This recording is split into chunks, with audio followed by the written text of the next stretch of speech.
The first sign God is redirecting your life is not that everything falls apart. It is that the road you are on begins to feel strangely empty, even when nothing around you looks wrong. You may still wake up at the same time, drive the same streets, answer the same messages, sit in the same meetings, and return home under the same evening sky, but something inside you no longer settles there. It is a quiet discomfort, not loud enough to explain to everyone, but too persistent to ignore. You try to tell yourself that you are only tired, that you only need a weekend, that you only need one good night of sleep, that maybe this is what adulthood feels like. But deep down, another part of you knows this is not ordinary tiredness. Ordinary tiredness asks for rest. This kind of heaviness asks for truth. It asks why the life that once made sense now feels like a room where the air has slowly disappeared. It asks why the things you prayed for, worked for, and carefully built no longer seem to touch the deepest part of you. And this is where many people become afraid, because when the old road starts to lose its soul, the ego immediately calls it failure. The ego says, something is wrong with you. You should be grateful. You should stay where it is safe. You should not question what looks stable. But Carl Jung would ask a deeper question. He would not only ask whether your life is functioning, he would ask whether your life is still connected to the truth of who you are becoming. There are seasons when the unconscious recognizes a wrong direction before the conscious mind can explain it.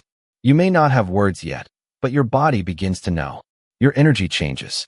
Your patience becomes thinner. Your dreams become strange. Your sense of meaning begins to withdraw from places that once held it. You may sit across from people you have known for years and suddenly feel distant from the role you have always played. You may walk into a familiar workplace and feel as though you are arriving at a chapter that has already ended inside you. This does not always mean you must leave everything immediately. It does not mean you should panic, break your commitments, or chase every emotional impulse. Sometimes God redirects a life quietly, not by tearing the whole road apart, but by letting your soul stop feeling at home in a direction that is too small for you now. Divine timing often begins as discomfort before it becomes clarity. God may allow a certain heaviness to rise, not to punish you, but to make it impossible for you to keep mistaking survival for alignment. The universe may not give you a full map at first. It may only give you a feeling that says, this is not the whole road. Something in you is being called beyond the version of life that once felt enough. And if you have been sensing that quiet emptiness lately, do not dismiss it too quickly. It may not be confusion. It may be recognition. It may be the self, the deeper center within you, beginning to separate the path that kept you safe from the path that will make you whole. Megan Parker did not look like someone who was being redirected. At 37, she lived in Denver, Colorado, worked as a project coordinator for a nonprofit healthcare organization, paid her rent on time, kept a clean apartment, remembered appointments, and answered people with the kind of calm reliability that made everyone assume she was doing well. Her life had shape.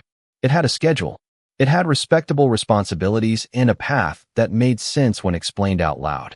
Each morning she drove the same few miles through familiar streets, past coffee shops, apartment buildings, traffic lights, and the distant outline of the Rocky Mountains. And from the outside there was nothing strange about the routine. But lately, something had changed in the way her body responded to that drive. The road had not changed.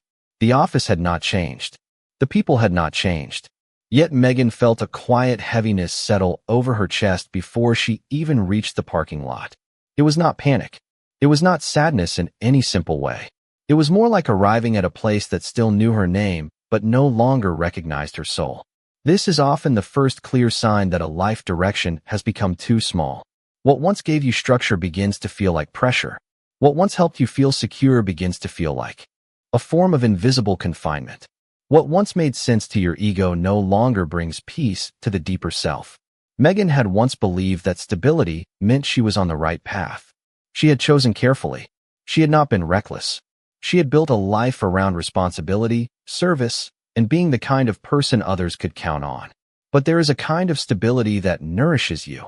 And there is another kind that only keeps you from asking deeper questions. One supports your becoming. The other protects your persona. And when the persona has been in charge for too long, the soul begins to speak through weight. It speaks through the strange tiredness that appears before the day has even begun. It speaks through the quiet lack of joy after doing everything right. It speaks through the feeling that your outer life is organized while your inner life is standing at a locked door. In Jungian terms, Megan was not failing at her life. She was beginning to outgrow the psychological structure that had once helped her survive. The ego wanted to call the heaviness ingratitude, because the ego is frightened by anything it cannot control. But the unconscious was saying something more precise. It was saying, this road was useful, but it may no longer be alive. Spiritually, this is where God often begins redirection without announcing it. He does not always remove the job, the relationship, the city, or the routine immediately. Sometimes he first allows the meaning to fade, so you stop confusing comfort with calling. Sometimes divine timing begins with the ache of realizing that what kept you safe cannot carry you into wholeness. Megan did not know that yet. She only knew that one Tuesday morning, sitting in her car outside the office while the Denver sky turned pale over the mountains, she could not make herself step out right away. She stared at the building where she had spent years being useful, composed, and needed, and for the first time, a quiet question rose inside her. What if I am not tired because I am doing too little, but because I have been living too far from the truth? In the days after that Tuesday morning, Megan tried to solve the heaviness the way she had solved most things in her life, by becoming more organized, more reasonable, and more in control. She made lists. She adjusted her calendar. She promised herself she would sleep earlier, answer messages faster, and stop overthinking. But the strange thing about redirection is that the more the ego tries to tighten its grip on the old path, the more life begins to reveal where that path no longer has strength. A promotion she had quietly hoped for was delayed without a clear explanation. A grant proposal she had spent weeks coordinating was placed on hold. A professional connection who had always answered quickly suddenly became distant. Even a training program she had planned to join through work was postponed until the following year. None of these events was catastrophic. None of them ruined her life. But together they created a pattern she could not easily dismiss.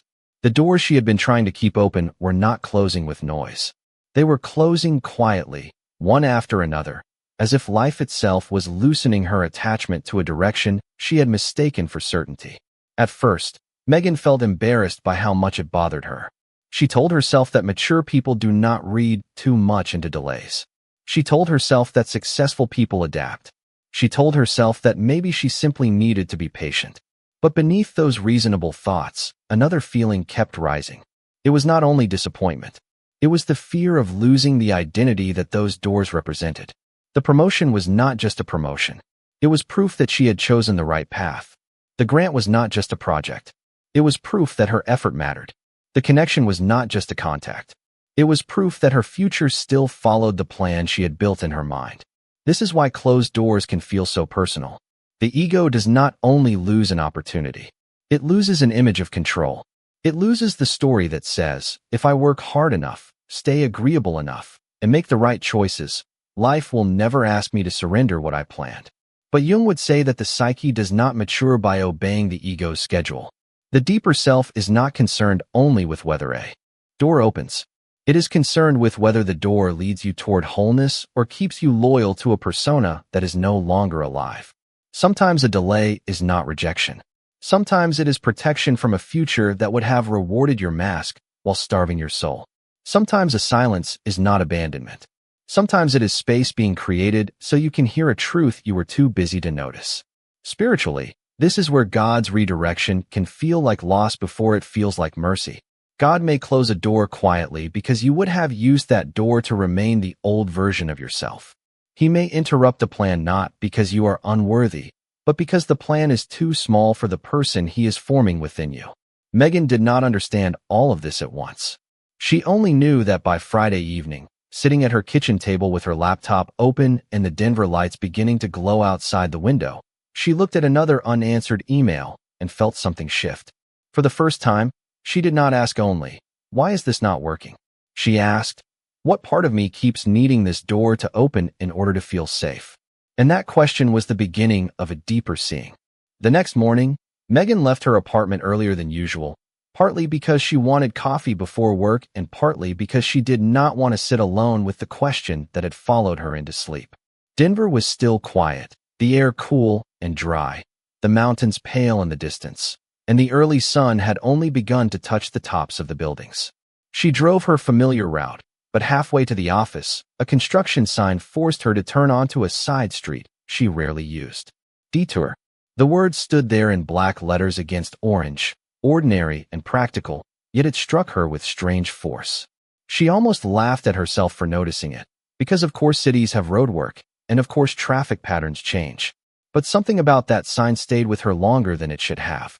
Later that morning, while sorting through old program materials at work, she found a brochure from a grief counseling workshop the nonprofit had partnered with years before. She had not seen it in a long time. The paper was slightly bent at the corners, the colors faded, but the title pulled at something quiet in her chest. During lunch, she walked to a small cafe a few blocks away, hoping to clear her mind, and overheard an older woman speaking gently to someone at the next table. "Maybe you are not stuck," the woman said. "Maybe you are being rerouted." Megan froze for a second, not because the sentence was dramatic, but because it sounded too close to the very language her own soul had been trying to form. This is where synchronicity becomes easy to misunderstand. Jung did not speak of meaningful coincidences as cheap magic or proof that every random detail carries a secret command. Synchronicity is more subtle than that. It is the meeting point between an inner state and an outer event, where something in the world mirrors something already moving in the psyche. The sign does not force you. It reflects you. It does not replace wisdom. It invites attention. When the unconscious has begun to reorganize itself, you may start noticing repeated images, phrases, doors, roads, names, dreams, or conversations that seem to gather around one central question. Not because the outside world has suddenly become a puzzle designed only for you, but because the deeper part of you has become sensitive to the meaning it once ignored. Megan tried to stay reasonable. She told herself the detour was roadwork, the brochure was old paperwork, and the stranger's sentence was only a coincidence. But by the end of the day, the same feeling returned as she stood near the office window and watched cars move slowly through the streets below. It was the feeling that God was not shouting, but leaving small lamps along a road she had not yet agreed to walk. Spiritually, this is often how quiet redirection works. God may not hand you a full answer. He may let the same image appear until your ego stops dismissing what your soul keeps recognizing. A road turning, a door closing, a forgotten calling, a sentence overheard at the exact moment your heart is asking for language. None of it should make you reckless, but it should make you listen. Megan did not make a decision that day. She simply placed the old brochure in her bag instead of throwing it away. And sometimes the first act of redirection is not movement. Sometimes it is the moment you stop treating a meaningful pattern like an accident. By the following Monday, Megan noticed that the signs around her were no longer the hardest part. The harder part was the truth rising inside her whenever she tried to act as if nothing had changed. She could still smile in meetings. She could still write polite emails. She could still say, "I am fine," when someone asked how she was doing. But the words no longer moved through her easily. They felt heavier now, as if every old response had to pass through a deeper part of her that was no longer willing to be ignored. This is one of the most painful signs of redirection. You begin to lose the ability to perform peace while betraying yourself. The old version of you may have been very skilled at it. You knew how to make your voice sound calm when your body felt tense. You knew how to say yes when your soul was already tired. You knew how to explain away your disappointment so no one would feel uncomfortable. You knew how to be pleasant, mature, understanding, and reasonable, even when something inside you was quietly asking why your honesty always had to be the first thing sacrificed. For Megan, this became clear during a staff meeting that afternoon. A new project needed extra coordination, and the room turned toward her almost naturally. No one demanded anything harshly. No one meant to take from her. They simply assumed she would hold it because she always had. Megan felt the old reflex rise in her throat. "Of course, I can help. No problem. I can make it work." But this time, before the words escaped, she felt a clear resistance in her body. Not anger, not rebellion, a quiet inner no. It surprised her because she had spent years distrusting that no. She had called it selfishness. She had called it impatience. She had called it being difficult. But in Jungian terms, that no may have been part of the shadow, the exiled truth she had pushed away in order to remain acceptable. The shadow is not only what is harmful or dark. Sometimes the shadow contains the healthy boundary, the honest grief, the real desire, the tiredness that was never allowed to speak, and the courage that had been buried beneath the need to be liked. When redirection begins, the shadow often rises not to destroy your life, but to stop you from disappearing inside it. Spiritually, this is where God may allow your old mask to become uncomfortable, not because He wants you to become unkind, but because He is teaching you the difference between goodness and self-erasure. Being loving does not mean becoming endlessly available. Being faithful does not mean ignoring the truth that God placed inside your own soul. Megan looked around the room, felt her hands resting on the table, and chose her words carefully. "I want to help this succeed," she said, "but I cannot take the lead on another project this month." The room went quiet for a moment. A small part of her wanted to fill the silence, soften the boundary, apologize, and offer 3 alternative ways to overextend herself. But she did not. She let the sentence stand. And in that pause, something old lost a little more power. She realized that the truth does not always arrive loudly. Sometimes it arrives as the first honest sentence you allow to remain in the room without rescuing everyone from it. After the meeting, Megan returned to her desk with a strange mixture of calm and unease. She had not said anything cruel. She had not abandoned anyone. She had simply told the truth about her capacity. But by mid-afternoon, she could feel the atmosphere around her changing in small ways. One coworker became unusually quiet. Another sent a message asking if everything was okay, though the question carried the hidden meaning, "Are you still the person who makes this easy for us?" Later, a friend texted her about meeting for dinner that night, and when Megan replied that she needed a quiet evening at home, the answer came back with a small edge. "You have been different lately." That sentence stayed with her longer than she wanted it to. Different. It sounded simple, but it touched the old fear beneath her ribs, the fear that if she stopped being endlessly available, people would start withdrawing their warmth. This is another sign that God may be redirecting your life. People who benefited from the old version of you may begin to feel uncomfortable when you stop performing that version automatically. Not because they are evil, not because every person around you is wrong, but because every relationship, every workplace, every family system has a rhythm. And when you change your part in that rhythm, the whole system feels it. If you have always been the one who explains, soothes, agrees, adjusts, listens, apologizes first, carries extra weight, and turns your own needs into something small enough not to disturb anyone, then your growth will not always be celebrated at first. Some people will call your boundary distance. Some will call your honesty moodiness. Some will call your need for rest selfishness. Some will miss the version of you who made life more comfortable for them, even if that version was slowly costing you your inner life. Jung would say that the persona is not only held in place by your own fear, it is also held in place by the expectations of others. The mask becomes familiar to everyone. They learn where to place you. The helpful one, the calm one, the understanding one, the person who will always make room. So when the self begins to rise from beneath the persona, the people around you may feel as though you are becoming someone else. But often you are not becoming someone else.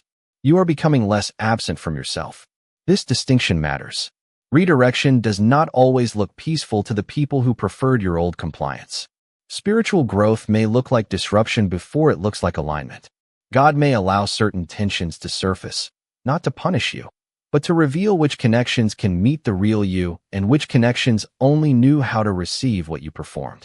That evening, Megan sat on the floor of her apartment with the old grief counseling brochure beside her and her phone face down on the coffee table. She felt the ache of being misunderstood, but she also felt a quieter strength beneath it. For the first time, she did not rush to repair every reaction. She did not send another message to make herself easier to accept. She let the discomfort breathe, and in that silence, she understood something that changed the shape of her fear. If someone only feels close to you when you are abandoning yourself, then the distance created by your honesty may not be a loss. It may be the space where your real life begins. The next morning, the apartment felt quieter than usual, not empty in a painful way, but open, as if something inside Megan had made room during the night. Her phone was still on the coffee table where she had left it, face down and unanswered. The old grief counseling brochure rested beside it, slightly bent at the corners, almost ordinary enough to ignore. But when she picked it up, the feeling returned, not as pressure, not as fantasy, but as a small warmth moving through a place in her chest that had felt closed for years. She remembered being 24 and volunteering at a community support center after college, sitting with people who were grieving, frightened, or trying to rebuild their lives after seasons they could barely explain. Back then, she had felt strangely alive in those quiet rooms. Not excited in a loud way, not important, just present. She had known how to listen. She had known how to sit with pain without rushing to fix it. She had known that sometimes healing begins when someone finally feels witnessed without being judged. But over time, she had buried that part of herself beneath practical decisions. She needed health insurance. She needed steady income. She needed a role that sounded responsible when relatives asked about her future. She told herself that wanting to do deeper healing work was too uncertain, too emotional, too difficult to explain. So she chose the safer road, and for many years the safer road did what safe roads often do. It protected her from chaos, but it also protected her from calling. This is another sign of quiet redirection. A forgotten part of your soul begins to return, not as a childish dream, but as a deeper memory of who you were before fear taught you to become only reasonable. You may remember something you used to love: writing, counseling, teaching, creating, praying, walking in nature, helping people in a way that felt honest instead of performative. You may feel drawn toward a subject, a place, a kind of work, or a way of living that you once dismissed because it did not fit the life your ego was trying to build. Jung would say that the self does not disappear simply because the persona becomes successful. The self waits. It stores the unlived life beneath the surface, and when the old structure becomes too narrow, those buried longings begin to rise again. Not every longing is a command, and not every memory requires an immediate decision. But some longings carry truth. They return with a different weight. They do not flatter the ego. They humble it. Spiritually, this is how God sometimes redirects you, not by giving you something completely foreign, but by returning you to the part of yourself He never meant for you to abandon. Megan sat at her kitchen table with the brochure open and searched for the organization listed at the bottom. The workshop was no longer active, but the website led her to a weekend grief counseling introduction course starting the following month, only 20 minutes from her apartment. She stared at the registration page for a long time. The old fear told her it was impractical. The deeper voice did not argue. It simply remained. And for the first time in years, Megan felt that the life she was being called toward was not asking her to become someone else. It was asking her to stop leaving behind the person who had been waiting quietly inside her all along. That afternoon, Megan did not register immediately. She closed the laptop, walked to the window, and looked out at the Denver street below where cars moved steadily through the late morning light. Part of her wanted certainty before taking even one step. She wanted to know whether the course would lead somewhere, whether it would change her career, whether she would be good at it, whether it was foolish to begin again at 37, whether God was truly guiding her, or whether she was simply trying to escape a life that had become too heavy. The ego always asks for a guarantee before surrender. It wants the whole bridge visible before placing one foot on the first plank. It wants a map, a timeline, approval, proof, and the promise that no one will misunderstand the choice. But the self rarely moves that way. The self often gives only a quiet inner yes, small enough to doubt, but steady enough to return every time the mind becomes noisy. Megan made tea, opened the laptop again, and read the course description slowly. It was not grand. It was not a doorway into instant transformation. It was a weekend introduction to grief counseling, held in a community education building 20 minutes from her apartment, with basic training in listening, presence, emotional support, and ethical boundaries. Nothing about it promised a new life. And yet, as she read those ordinary words, her body felt different from the way it felt when she imagined staying exactly where she was for another 5 years. There was still fear, but beneath the fear there was room to breathe. There was uncertainty, but it did not feel like emptiness. It felt like open space. This is one of the deepest signs of redirection. You begin to feel a quiet peace about a step your ego cannot fully control. Not because the step is easy, and not because every practical concern disappears, but because something inside you recognizes alignment before your outer life is caught up. Comfort and peace are not the same thing. Comfort often comes from repetition. Peace comes from truth. Comfort says, stay where nothing has to change. Peace says, this may stretch you, but you will not have to abandon yourself to walk here. Jung might describe this as a moment when the ego loosens its demand to rule the whole personality, and the self begins to guide from a deeper center. Spiritually, this is where divine timing becomes personal. God may not ask you to leap into the unknown without wisdom. He may ask you to take one small faithful step that your soul can stand behind. Megan placed her hand on the table, felt the old fear rise, and clicked register before she could turn the moment into another month of analysis. Afterward, nothing dramatic happened. No choir of certainty rose in the room. No perfect plan appeared. Her apartment remained quiet, the tea cooled beside her, and the same unanswered responsibilities waited in her calendar. But something inside her softened. She sat back and felt a small, unfamiliar peace in her chest, the kind that does not shout, the kind that simply stays. And for the first time in a long time, the future did not feel like a wall she had to force open. It felt like a path beginning to appear one honest step at a time. Over the next few months, Megan's life did not become a dramatic before and after story. She did not leave Denver. She did not abandon her work at the nonprofit healthcare organization. She did not suddenly become certain about every step ahead. Most mornings still began with coffee, traffic lights, emails, and the distant outline of the Rocky Mountains rising beyond the city. But the difference was that she was no longer moving through those mornings as if her only task was to maintain a life that had stopped speaking to her soul. Something had changed in the hidden center from which she lived. On Saturdays, she began attending the grief counseling course in a modest community education building 20 minutes from her apartment. The room had folding chairs, a whiteboard, paper cups of coffee, and people from ordinary lives who had come to learn how to sit with pain more honestly. There was nothing glamorous about it. Yet when Megan listened to the instructor speak about presence, boundaries, and the sacred responsibility of not rushing another person's healing, she felt a quiet recognition that did not need to impress anyone. It was not excitement that came and went quickly. It was steadiness. It was the feeling of returning to a room inside herself that had been locked for years. During the week, she still coordinated projects, answered emails, and worked with the same team, but she began doing those things from a clearer place. She no longer confused every urgent request with a divine assignment. She no longer treated every disappointed look as proof that she had done something wrong. She began writing in a journal at night, not to create a perfect plan, but to ask better questions. What am I doing from truth, and what am I doing from fear? Where am I serving, and where am I disappearing? What is God asking me to release? Not because it is evil, but because it is too small for the life He is awakening in me. These questions slowly changed the way she prayed. She stopped asking only for open doors and began asking for discernment.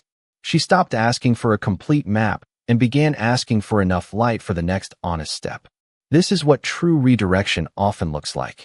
It is not always an escape from your life. Sometimes it is the restoration of your presence within it. God does not always change the entire road at once. Sometimes He changes the way you walk. Sometimes He teaches your nervous system that peace does not require self-abandonment. Sometimes He lets certain doors close, certain roles become uncomfortable, and certain old longings return, so that you can finally recognize the difference between the path that kept you safe and the path that is calling you toward wholeness. Jung would say that this is part of individuation, the movement toward becoming the person you were always meant to become beneath the mask, beneath the inherited expectations, beneath the survival patterns that once felt like identity. The ego wants redirection to be obvious because the ego wants control. It wants a sign so clear that no courage is required. But the self often reveals itself through quieter evidence. A boundary you no longer apologize for. A longing you no longer dismiss. A closed door you no longer beg to reopen. A small step that gives your soul room to breathe. Megan's relationships also began to reveal their true shape. Some people adjusted. Some listened. Some respected the way she was changing, even if they did not fully understand it. Others remained uncomfortable with the version of Megan who no longer made herself endlessly available. That hurt, but it no longer destroyed her. She began to understand that not every distance is rejection. Some distance is the space created when your real self finally enters the room. By early spring, Denver had begun to soften. Snow still touched the mountains, but the city carried a brighter light in the late afternoon. One evening, after class, Megan drove home with the windows slightly cracked, the air cool against her face, and the sky turning gold behind the rooftops. She was not finished becoming. She was not free from fear. But she was no longer calling fear wisdom. She was no longer calling exhaustion responsibility. She was no longer calling the absence of her own soul stability. And that was the deeper miracle. God had not taken her life away from her. He had been returning it to her in pieces she could finally receive. The signs had not come to make her panic. They had come to make her conscious. They had come to show her that the road she survived on was not necessarily the road she was meant to remain on. And sometimes the holiest redirection is not when life removes everything familiar, but when God awakens something so true within you that you can no longer keep walking in a direction that requires you to leave yourself behind.